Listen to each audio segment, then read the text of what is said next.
Hello, this is your boy Miguel from the Mobile Mechanic 757, just giving a mechanic tip.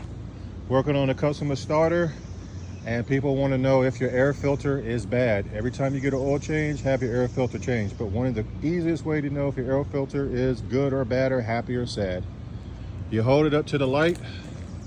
If you could barely see through it, I should be able to see a lot of sunlight, and I do not, because this one's filthy and it needs to be replaced.